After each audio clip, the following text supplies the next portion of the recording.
Wallis Simpson tornou-se uma lenda quando seu amante, o rei Eduardo VIII, decidiu renunciar por ela ao trono inglês. A imprensa americana descreveu a sua história como o idílio do século. Mas o tempo colocaria as coisas no lugar. A história romântica do belo e encantador rei que renunciou ao trono pelo amor de uma plebeia americana divorciada 2 vezes parecia um conto de fadas. E hoje vamos falar um pouco sobre essa mulher, já que o seu papel na história do século XX e principalmente na monarquia inglesa foi absolutamente decisivo, porque com a sua chegada tudo mudou. O rei virou duque. E o duque virou rei, e sem ela, o mais provável é que a atual rainha Elizabeth II jamais teria subido ao trono inglês. Mas antes, ajude o nosso canal a crescer, dando um like e compartilhando esse vídeo. E se ainda não estiver inscrito, inscreva-se para não perder nenhuma das nossas histórias. Tanto seu pai quanto a sua mãe provinham de famílias tradicionais americanas com prestígio social, que contavam com antepassados ilustres como políticos e juízes. Os dois se amavam muito, porém não estavam casados quando a pequena Wallis nasceu no dia 19 de junho de 1896, em um hotel de um clube de golfe, na Pensilvânia, nos Estados Unidos. Naquela época, um filho nascido fora do casamento era uma autêntica ofensa social, uma vergonha, e por isso a menina nem sequer foi registrada na história oficial das famílias e nem foi batizada, por ser considerada fruto do pecado. Os seus pais se casaram meses depois do nascimento dela, em uma cerimônia simples. O seu pai, há tempos, estava doente de tuberculose. Pouco tempo depois do casamento, faleceu e deixou a sua viúva e a pequena filha numa situação econômica muito difícil. A avó paterna de Wallis, Anna Warfield, que nunca ocultou o seu desprezo à nora, aceitou que a jovem e a neta fossem viver na sua casa de 3 andares, onde ela vivia com o seu único filho solteiro, Solomon, um homem influente de boa posição que presidia uma companhia ferroviária e era diretor de várias empresas importantes. Ele sempre lembrava a mãe de Wallis que ela estava naquela casa graças à caridade dele e também não disfarçava os olhares lascivos para ela. Uma situação difícil para Alice. Ela se sentia incomodada com a atitude do seu cunhado e finalmente, mas sem se indispor com a sogra e o cunhado, decidiu se mudar daquela casa. Ele não gostou muito, mas ainda assim propôs dar uma quantia mensal para ajudar nos gastos. Esse dinheiro era insuficiente e ela começou a trabalhar de costureira para poder sobreviver junto com a sua filha. Em 1902, a sua irmã Betsy, que tinha ficado viúva há 1 ano e não tinha filhos, se sentia muito sozinha e chamou Alice e a pequena para viver com ela. Foi uma época boa para as duas, porque a tia Betsy era carinhosa, adorava a sua irmã e a sua sobrinha. Em 1908, as duas se mudaram para um apartamento grande com muitos quartos, os quais Alice decidiu alugar para estudantes, para conseguir uma renda extra, o que era uma desonra aos olhos da sociedade de Baltimore. Naquela época, aos 12 anos, Wallis sofreu bullying no colégio. As suas coleguinhas não deixavam de recordar que ela era pobre e que a sua mãe alugava os quartos da casa para sobreviver. Wallis reagia, não baixava a cabeça, xingava as meninas de todo nome. Possuía um linguajar tão vulgar que os professores ficavam de boca aberta. Não era especialmente bela, possuía um rosto anguloso, queixo proeminente, testa larga, porém tinha um bom porte e um corpo esbelto. Era decidida, segura de si, tinha raciocínio rápido e sabia cativar as pessoas, escutando e dando atenção. Os meninos a achavam interessante, divertida e, acima de tudo, ousada. Mesmo sendo pobre, ia impecavelmente vestida, com a roupa que a sua mãe fazia para ela, com um toque original e sob medida.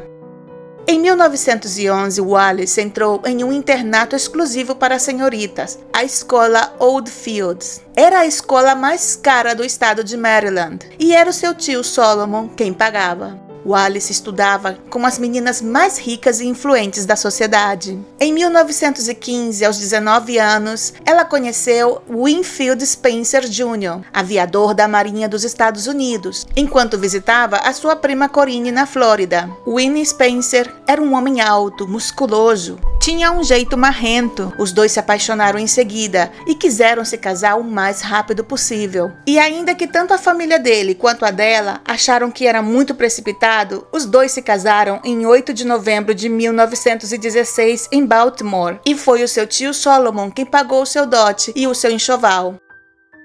Depois da lua de mel, Wallis não demorou em descobrir que o seu marido era alcoólatra e mulherengo. Depois de os Estados Unidos terem entrado na Primeira Guerra Mundial, em 1917, Spencer foi enviado para San Diego, Califórnia, como primeiro oficial comandante. Na verdade, ele queria ser enviado para combater no exterior, porém a Marinha não permitiu, possivelmente pelo seu alcoolismo. As Forças Armadas preservavam a sua imagem no exterior, e Spencer inclusive chegou a voar completamente bêbado. Sofreu um acidente caindo no mar, mas escapou ileso. Também era violento e muito ciumento, e descontava todas as suas frustrações na sua esposa. Às vezes, quando ele saía de casa, amarrava Wallis na cama, e uma vez até a trancou no banheiro durante um dia inteiro. Por outro lado, o infiel naquela relação era ele. Os seus casos extraconjugais eram conhecidos por todos. Depois de morar na Califórnia por um tempo, os Spencers se mudaram para Washington, onde a mãe de Wallis e a sua amada tia Betsy moravam. Sentindo-se protegida pela proximidade da sua família, Wallis, cuja convivência com o marido já era insuportável, considerou seriamente o divórcio, mas a resposta da família, principalmente do seu tio Solomon, foi não. Jamais iriam permitir que ela manchasse a reputação da família com um divórcio. Então, de momento, a única saída possível para ela era a separação. E no outono de 1921, eles decidiram se separar, pelo menos por enquanto. Ela começou a desfrutar plenamente da sua vida de solteira. Tinha pouco dinheiro, somente a mísera pensão que Win lhe dera, mas finalmente estava livre das humilhações e ameaças. Aos 25 anos, era uma mulher elegante, ousada, que sabia seduzir os homens. Manteve relações com vários. Um deles foi um embaixador italiano, que transmitiu a ela toda a sua admiração por Benito Mussolini. Depois, teve um romance com o primeiro secretário da embaixada argentina, Felipe Spill. Ela se apaixonou perdidamente por ele. A tórrida relação entre o belo latino e Wallis terminou abruptamente, no final de 1923, quando ele se apaixonou por outra mulher e deu fora nela. Wallis ficou arrasada e furiosa, e em uma elegante recepção, fez um escândalo e arranhou a cara dele na frente de todo mundo. O seu sonho de se tornar esposa de um rico diplomata acabou naquele mesmo instante. Depois disso, ela viajou para Paris, passando lá 5 meses, para esquecer o seu fracasso sentimental. O seu marido, Winnie Spencer, começou a enviar-lhe cartas, implorando para que ele esquecesse o passado e fosse à China, onde ele havia sido enviado pela Marinha. Sozinha novamente, sem dinheiro, resolveu tentar mais uma vez e salvar o seu casamento. Existem outras versões dos motivos pelos quais Wallis empreendeu uma viagem à China em 1924. Segundo o biógrafo Charles Ryan, antes de viajar para Hong Kong, ela teria sido devidamente treinada pelo Serviço de Informação do Ministério da Marinha para levar documentos secretos para aquele país. Ela viajou em um navio da Armada Americana e, ao chegar, foi morar com seu marido em um apartamento da Marinha. Mas a reconciliação foi um fracasso. Em pouco tempo, o seu marido, Winnie Spencer, a deixou para morar com outra. Abandonada e completamente sozinha naquele lugar, ela viajou para Xangai e começou a se mover na alta sociedade da colônia inglesa daquela cidade.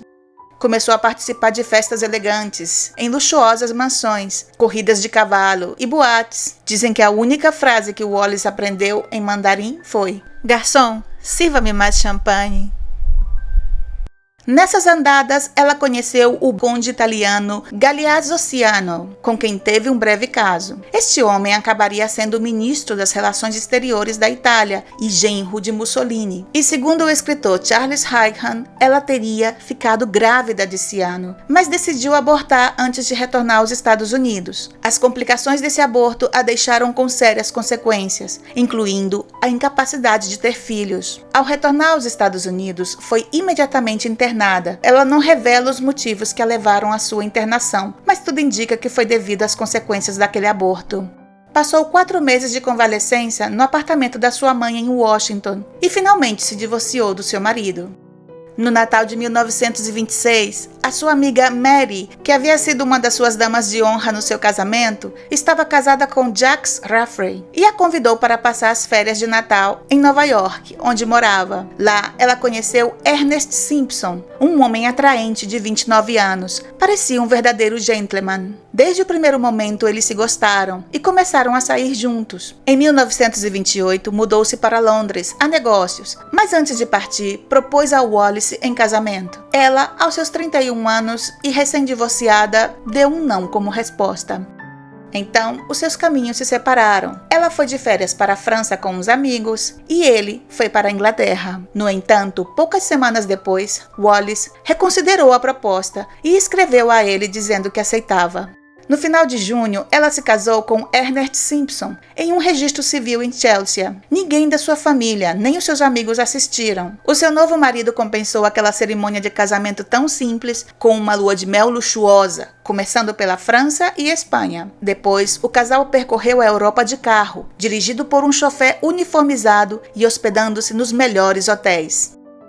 Depois da lua de mel, os Simpsons se instalaram em Londres, em um apartamento dele, perto do Hyde Park. Era um apartamento elegante, luminoso, com vários quartos e um serviço doméstico composto de 5 pessoas. Era a primeira vez em sua vida que Wallis desfrutava de uma boa situação econômica e podia se dar a luxos até então impensáveis para ela. Ela decorou seu apartamento e comprou antiguidades em Chelsea e em Kensington, sem pensar nos gastos. Aprendeu e se adaptou rapidamente à estrita etiqueta prevalecente na alta sociedade inglesa, tornando-se em uma das grandes anfitriãs de Londres. Organizava em sua casa festas elegantes e divertidas que se tornariam famosas na cidade. Diplomatas estrangeiros, políticos, empresários, principalmente noruegueses e americanos, clientes de Ernest, atores e damas da sociedade, todos se reuniam ali. Pouco a pouco, a senhora Simpson se integrou à colônia americana em Londres, que se reunia pelo menos 2 vezes por semana. Entre uma festa e outra, conheceu Thelma Furness, que naquele momento era a amante do príncipe de Gales. Thelma, uma mulher bonita e elegante, estava casada com um homem muito mais velho do que ela, o Visconde Furness, que passava seus dias na Riviera bebendo conhaque e paquerando com jovens beldades. Thelma tinha apenas 23 anos quando começou seu relacionamento com o herdeiro da coroa. Foi no verão de 1929. Desde o primeiro encontro, Wallis e Thelma, ambas ex-divorciadas americanas liberais, se deram bem e se tornaram ótimas amigas. No inverno de 1930, os Simpson foram convidados à casa de Thelma, no campo. O príncipe de Gales e o seu irmão mais novo também foram convidados. Edward ficou impressionado desde o primeiro encontro com a senhora Simpson. A partir desse momento, Wallis e Edward se reencontrariam várias vezes na companhia de amigos em comum, em festas em Londres ou fins de semana no campo. Ela foi apresentada na corte ao rei George e à rainha Mary, em junho de 1931, no Palácio de Buckingham. Após a sua apresentação, Thelma convidou alguns amigos, incluindo os Simpsons, para tomar uma taça de champanhe em sua casa. O príncipe apareceu lá de surpresa e elogiou Wallis pelo seu elegante vestido. Quando Wallis e o marido decidiram ir à casa às 3 da manhã, o príncipe de Gales ofereceu-se para lhes dar uma carona. Foi uma grande honra para eles. Poucos meses depois, o príncipe de Gales jantou pela primeira vez na casa dos Simpsons. A essa altura, Edward já não conseguia esconder a sua admiração por ela. E sempre que estava em Londres, visitava a casa dos Simpsons. Aparecia sem avisar para tomar um chá ou tomar um drink que ela mesma preparava. Para o príncipe, Wallis era uma mulher fascinante, culta, sabia falar de qualquer tema, incluindo política e assuntos sociais. Mas o que ele mais gostava nela era a sua sinceridade. Ela era muito direta com ele e falava sem medo. Um homem como ele, príncipe, raramente encontrava esse traço em outras pessoas.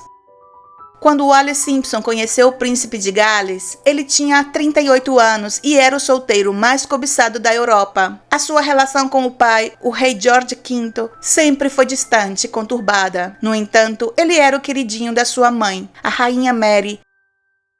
O futuro rei nunca gostou da etiqueta e do protocolo estrito da corte. Ele os considerava antiquados, nem das tradições ultrapassadas e excessivamente rígidas que prevaleciam na família real britânica. Nos anos 20, o príncipe de Gales alcançou uma popularidade semelhante à de uma estrela de Hollywood. A maioria das jovens do seu tempo estavam apaixonadas por ele. Ele era bonito, requintado, um modelo de elegância. Se vestia de forma informal e ousada, criando um estilo próprio que seria amplamente imitado. Mas era um homem simples, divertido e moderno, que achava cada vez mais irritantes os costumes sóbrios da corte e tentava passar o máximo de tempo possível nas 2 residências oficiais que ele tinha à sua disposição. Também era um homem imaturo e caprichoso. Muitos comentavam e lamentavam que o herdeiro tivesse uma personalidade fraca e bastante infantil. Sua vida de solteiro dissoluto lhe causou mais de um confronto com seu pai severo, que duvidava que seu filho mais velho pudesse um dia carregar o peso da coroa com honra e responsabilidade. E dizia: quando eu morrer, esse menino durará no máximo 12 meses no trono. O tempo acabou mostrando que as previsões do monarca eram proféticas. Em dezembro de 1933, Thelma, que ainda era sua favorita, decidiu viajar para os Estados Unidos. Antes de deixar a Inglaterra, ela encontrou-se com Wallace para se despedir e pediu à sua querida amiga que cuidasse do seu príncipe enquanto ela estivesse fora. Com Thelma ausente, o príncipe continuou visitando, e agora com mais frequência, a casa dos Simpsons, para tomar um drink e muitas vezes ficava para jantar com o casal. Ernest Simpson, o marido traído, assistia impassível enquanto o príncipe flertava com a sua esposa. Quando Thelma voltou de sua viagem 3 meses depois, a frieza do príncipe com ela era mais do que evidente. Edward, que a mantinha sob vigilância, sabia que a sua amante tivera um caso com o príncipe Ali Khan durante sua estada em Nova York. Aproveitou esse deslize dela para formalizar o seu caso com Wallace, por quem sentia uma atração já irresistível. A cumplicidade que existia entre Wallace e o herdeiro era muito evidente, a tal ponto que ela não hesitou em repreendê-lo em público. Durante um jantar na residência de Edward, ele pegou uma folha de alface com os dedos e Wallace, sentado ao seu lado, deu um tapa na sua mão e disse: "Da próxima vez, use garfo e faca." Como se fosse uma governanta severa corrigindo uma criança. Os convidados, estarrecidos, incluindo Thelma e o submisso Sr. Simpson, descobriram naquele momento a verdadeira natureza do relacionamento deles. Thelma então percebeu que a sua amiga Wallace cuidou muito bem do príncipe na sua ausência. Depois desse jantar, ela retirou-se cedo para os seus aposentos. E na manhã seguinte saiu discretamente da residência sem se despedir e com todos os seus pertences. Ficou claro que Wallace agora ocupava o seu lugar no coração do príncipe. Naquele mês de abril de 1934, o romance do século, como a imprensa americana o chamaria, havia acabado de florescer e muito em breve abalaria os alicerces da monarquia britânica. Para todos que os viram, ficou claro que Wallace era a amante oficial do príncipe e que não era apenas mais uma conquista. A família real assistiu desesperada como Wallace se dedicava a reorganizar toda a vida de Edward, que parecia ter perdido a cabeça por essa americana liberal, casada e divorciada. O príncipe de Gales já nem disfarçava, começou a se mostrar em público com a sua nova amante. Iam ao teatro, à ópera, ela também o acompanhava em recepções na embaixada e em cerimônias de Estado. Isso enlouquecia os monarcas. A rainha Mary estava desesperada e, junto com a sua nora, Elizabeth Bowes-Lyon, fez de tudo para que Edward largasse essa mulher. E era assim que Wallace era chamada entre os integrantes da família real, essa mulher. E às vezes colocavam um adjetivo no meio, essa horrível mulher. Mas jamais citaram seu nome. Eles nunca se rebaixariam a tal ponto. Enquanto isso, o príncipe queria que a alta sociedade de Londres soubesse que essa mulher, fascinante, era quem agora desfrutava dos seus favores. A influência dela na vida do príncipe, que claramente dependia cada vez mais dela, era preocupante, eles diziam. Aquela intrusa americana tornara-se da noite para o dia na dona das 2 residências habituais do príncipe. Ela mesma escolhia os cardápios, redecorava os quartos e dava ordens aos criados, independentemente da hierarquia ou antiguidade dos funcionários que trabalhavam para o príncipe. Dizem que quando ela chegava de algum baile de madrugada, acordava rudemente os criados para atendê-la em algum dos seus caprichos. Os criados mais leais e antigos do príncipe detestavam essa mulher, que, segundo eles, enfeitiçou o herdeiro da coroa com as suas artes. Sentiam-se degradados por terem que obedecer à senhora Simpson, que aos seus olhos não era mais que uma simples divorciada americana. No verão de 1934, Edward convidou Wallis para passar as férias juntos na Espanha e na França. Pela primeira vez, Ernest, o seu marido, recusou o convite. Foi a tia Bessie que acompanhou a sua sobrinha favorita. Em Cannes, na França, instalaram-se num luxuoso hotel e à 1 da manhã o príncipe mandou abrir a loja Cartier para que pudesse comprar à sua amada uma pulseira de diamantes e esmeraldas. Esta seria uma das primeiras valiosas joias que o príncipe daria à sua futura esposa ao longo dos seus 35 anos de vida juntos. Muito já foi escrito sobre o relacionamento e a influência que Wallis teve sobre o príncipe, mas seja qual for a verdade, não há nenhuma dúvida de que ela, que já tinha fama de dominadora e mandona, cativou o príncipe. Circularam rumores em Londres de que a americana havia aprendido técnicas sexuais sofisticadas durante a sua estadia na China, onde morou com seu primeiro marido. O escândalo estourou quando o primeiro-ministro britânico, Stanley Baldwin, divulgou um relatório sobre as atividades de Wallis durante a sua turnê asiática. De acordo com esses documentos obtidos pelos serviços secretos britânicos, destinados ao rei George V e à rainha Mary, que mandaram investigá-la, relatam que foi Winnie Spencer quem iniciou a sua esposa nos bordéis de luxo da colônia inglesa. O relatório, chamado O Dossiê Chinês, acabou com a reputação de Wallis. Ela foi acusada não apenas de frequentar bordéis e cassinos, também de estar envolvida com o tráfico de drogas. O rei não se incomodava por seu filho ter uma nova amante. O que ele detestava era que o príncipe desfilasse com ela em público e a levasse em seus compromissos oficiais. No outono de 1935, o rei George V adoeceu gravemente. O monarca, durante seus últimos 2 anos de vida, não deixou de sofrer pensando em seu herdeiro. A ideia de deixar o trono nas mãos do seu filho primogênito, solteiro aos 41 anos e apaixonado por essa mulher, era insuportável. Em seu leito de morte, George V pediria à sua leal esposa que se recusasse a receber a amante pecadora do seu filho. A rainha Mary cumpriria com gosto a sua promessa até o fim dos seus dias. Após a morte de seu pai, o príncipe de Gales ascendeu ao trono como Eduardo VIII, o homem mais poderoso do mundo naqueles momentos, e os seus súditos o amavam. No entanto, naquele 22 de janeiro de 1936, o novo rei não conseguiu esconder a sua preocupação. Naquele momento, ele só pensava em como arranjar as coisas para poder se casar com Wallis antes da coroação, que estava prevista para maio de 1937. O ruim de tudo era que ele não sabia como fazê-lo. Ligou para ela para notificar a morte do seu pai. A ainda senhora Simpson ouviu a notícia da morte do monarca e sentiu uma profunda tristeza. Pensou que a partir de agora o relacionamento deles mudaria e ficou com medo de perdê-lo. Ela adorava aquele mundo no qual o príncipe a havia introduzido, festas elegantes em mansões magníficas, conhecer pessoas importantes, mas sempre pensou que tudo aquilo terminaria a qualquer momento. Porém, se ela sentia dúvidas sobre o amor que Edward sentia por ela, no dia seguinte, todas essas dúvidas se dissiparam. O novo rei a convidou para testemunhar o anúncio oficial da sua nomeação desde uma das varandas do Palácio de St. James. Ela ficou completamente surpresa e todos os presentes ficaram chocados. Após a proclamação, o novo rei Eduardo VIII se aproximou dela e disse: "Nada poderá mudar o que eu sinto por você."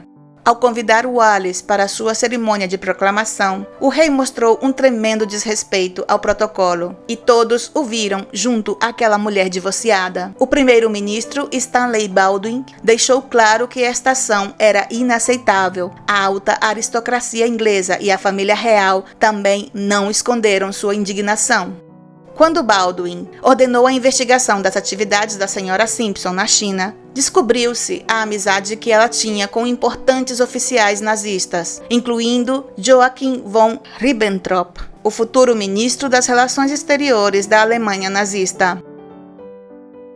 Em julho de 1936, Ernest Simpson, arruinado, depois de ter feito todas as vontades e caprichos caros da sua esposa Wallis, deixou a sua casa em Londres e disse a ela que poderia iniciar o divórcio quando quisesse. Ernest já tinha uma nova amante, Mary Rafley, aquela amiga em comum que os apresentou em sua casa em Nova York no Natal de 1926. Wallis imediatamente deu a boa notícia a Edward e ele próprio se encarregou de encontrar um bom advogado para resolver o mais rápido possível a papelada. O divórcio seria assinado em outubro de 1936. Naquele dia, Edward deu à sua amada um magnífico anel de noivado com uma esmeralda retangular de quase 20 quilates. Enquanto isso, o povo britânico ignorava esse idílio que o seu monarca tinha com a senhora Simpson. Ela nunca pensou em se casar com o príncipe. Se contentava somente com desfrutar da sua companhia e do estilo de vida luxuoso que levava com ele. Mas ela não contou com um detalhe. O próprio Edward, ao ser nomeado rei, obsessivamente apaixonado por ela, tornou-se ainda mais autoritário e caprichoso. Ele acreditava que tinha direito a tudo e que poderia conseguir o que quisesse. A devoção que ele tinha por ela começou a afetar seriamente seus deveres reais. Não dava muita importância aos seus compromissos, no seu desejo de agradar a sua amante a todo momento, mesmo que por isso tivesse que deixar todos esperando por horas. Wallis, que tinha conhecido a dureza de uma vida sem dinheiro e que passou por sérias dificuldades econômicas, viveu com seu príncipe um verdadeiro conto de fadas, cruzeiros de luxo, bailes até o amanhecer, jantares à luz de velas e presentes caríssimos. O rei, que gozava de uma grande popularidade entre o povo por considerá-lo um monarca moderno e preparado, sensível às injustiças sociais, quando subiu ao trono, mostrou um caráter menos generoso. No verão de 1936, ele alugou um iate luxuoso para levar a sua amada de férias. Acabou se descuidando e foi fotografado enquanto ela tocava o seu braço. Isso foi uma prova indiscutível de que eles estavam tendo um romance, já que um rei nunca pode ser tocado em público.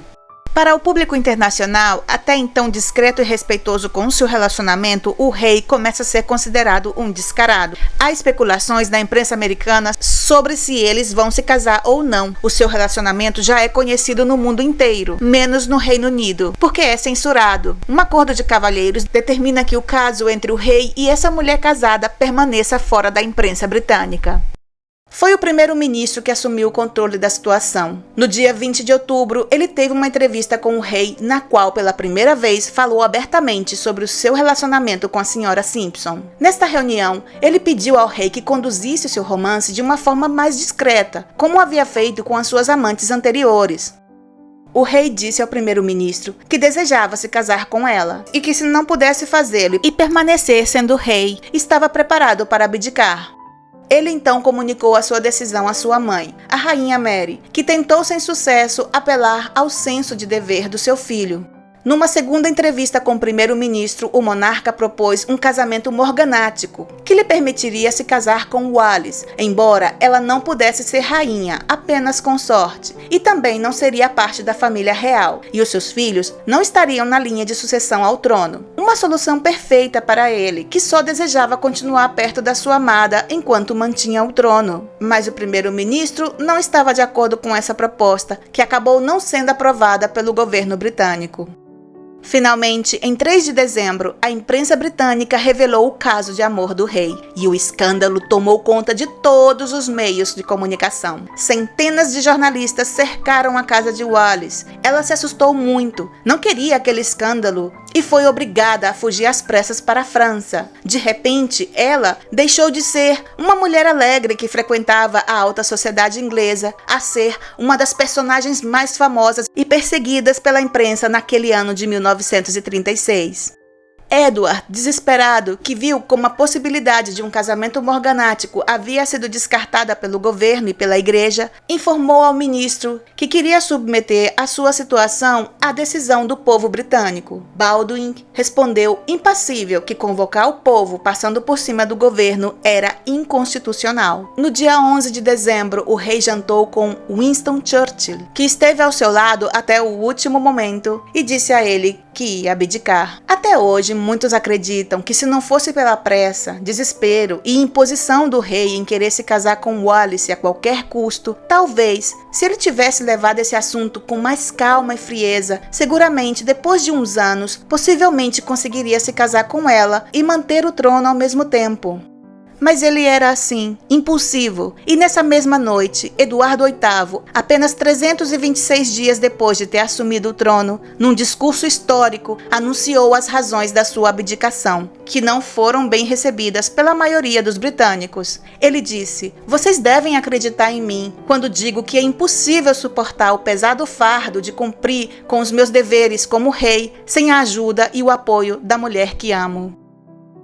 Ela ouviu as palavras da abdicação do rei na casa de uns amigos na França. Após o discurso, ela ficou possessa e, num ataque de raiva, lançou e quebrou vários jarros na parede. Ela estava realmente furiosa, porque, embora o gesto do rei mostrasse o quanto ele a amava, ela teria preferido continuar sendo sua amante e desfrutando da vida luxuosa que os dois levavam juntos na Inglaterra. E apesar de que o rei tivesse isentado Wallis de qualquer responsabilidade pela sua decisão, ela seria o centro de todos os ataques. A maior inimiga da monarquia, a bruxa americana que enfeitiçou o rei, disseram alguns meios de comunicação. Ela foi ferozmente assediada, recebeu várias ameaças, cartas e ligações. A decisão do monarca a condenou mais uma vez à marginalização social, da qual ela tentou escapar durante toda a sua vida. Ela chegou a dizer a ele que não queria mais continuar com o relacionamento, que aquela situação era insustentável e que ela ia desaparecer da vida dele, já que agora tudo se transformou em um grande problema que unicamente faria deles as pessoas mais infelizes do mundo. Ele somente respondeu a ela que, aonde ela fosse, ele a seguiria. Com a abdicação do rei, o seu irmão, o então Duque de York, foi proclamado rei George VI. Ele estava casado com a aristocrata escocesa Elizabeth Bowes-Lyon, com quem teve duas filhas, a princesa Elizabeth, a atual soberana, e a princesa Margaret. A cerimônia da coroação de George VI ocorreu em 12 de maio de 1937, na abadia de Westminster. Edward queria casar-se com sua amada o mais rápido possível. No dia 3 de junho de 1937, eles finalmente se casaram na França, no Palácio de Candé, em uma cerimônia simples, e contou com apenas 16 convidados. Do lado de fora, um pequeno exército de jornalistas fotografou o que muitos consideraram o casamento do século. Mas a imprensa não sabia que, nesse mesmo dia, Edward havia recebido uma carta do seu irmão, o rei George VI, informando-o que, embora ele e sua esposa receberiam o título de Duques de Windsor, somente ele poderia ostentar o título de Sua Alteza Real, o que foi negado a Wallis e aos seus descendentes. Foi um triste presente de casamento, e mais ainda para o duque, que esperava que pelo menos os seus irmãos estivessem presentes no dia mais feliz da sua vida. O novo Duque de Windsor, chocado com essa humilhação, ordenou que, após a cerimônia, todos os seus amigos e os de Wallis, bem como os criados ao seu serviço, se dirigissem a ela como Sua Alteza Real. Apesar da amargura do Duque e da tensão óbvia que Wallis estava passando, o casal manteve a compostura durante a sessão de fotos de casamento. Ela usava um vestido longo de crepe e cetim em tom azul. Esse vestido de noiva foi copiado em todo o mundo. Cecil Beaton, fotógrafo oficial da corte inglesa e das maiores celebridades do mundo naquele momento, compareceu ao evento e comentou depois: "Ela gosta dele, mas parece que não está apaixonada." Ela já havia confessado em uma carta para sua tia que Eduardo a irritava muito, porque dependia muito dela. Desde o princípio, ele aparecia na sua casa sem avisar, ligava para ela todos os dias, a qualquer hora do dia, e passava horas e horas no telefone, e escrevia constantemente cartas de amor que ela achava completamente infantis e um tanto patéticas. Ela, que sempre foi uma mulher independente e liberal, esse amor excessivo que ele lhe professava, sufocando-a com as suas constantes atenções. Mas naquele dia, no castelo de Candé, a nova duquesa de Windsor decidiu que ia fazer o seu marido feliz. Um homem frágil, melancólico, que havia perdido tudo, inclusive o afeto da sua família. Ela declarou em sua autobiografia que a lua de mel tinha sido muito difícil para os dois, em parte por causa das discussões que eles tinham sobre o assunto da abdicação. Muitos viram Wallis repreender o duque por ter desistido do trono. Ela também acreditava que se ele tivesse aceitado ser coroado sozinho e se tivesse sido paciente, como seus amigos lhe aconselharam, as coisas poderiam ter sido resolvidas de outra forma, e ela não seria uma mulher tão odiada e insultada. Agora, a relação do casal, forçado a viver no exílio, não seria nada fácil. Ela não apenas lamentou a perda dos seus antigos privilégios, também sentia a falta da sua intensa vida social, que levava na Inglaterra. Agora ela tinha um homem ocioso ao seu lado, que a observava o tempo todo, um homem que se sentia amargurado porque a sua família lhe deu as costas. A primeira casa do casal foi o Château de la Croix, no sul da França. Quando os duques o visitaram pela primeira vez, se apaixonaram pelaquele lugar e o alugaram por 10 anos. Ela o remodelou, gastando uma verdadeira fortuna. O duque e a duquesa criaram o seu próprio universo particular.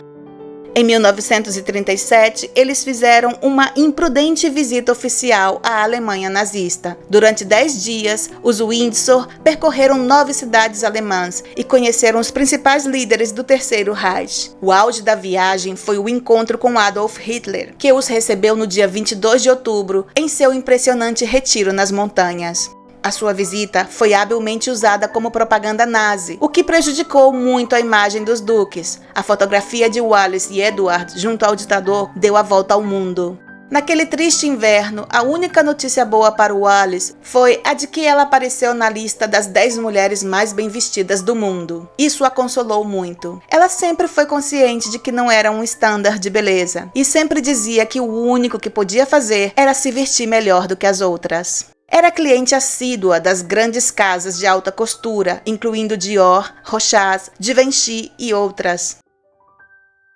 Quando a Segunda Guerra Mundial começou em setembro de 1939, o governo britânico decidiu que já era hora do duque voltar para casa e servir o seu país. Após 2 anos de ausência, eles cruzaram o Canal da Mancha e foram recebidos por Winston Churchill. Toda a família real ignorou a sua presença e foram impedidos de ficar no Palácio de Buckingham ou em qualquer outra residência real. Os duques haviam se tornado personas não gratas para muitos, e os seus velhos amigos, a maioria deles membros ilustres da alta sociedade inglesa, viraram as costas para eles.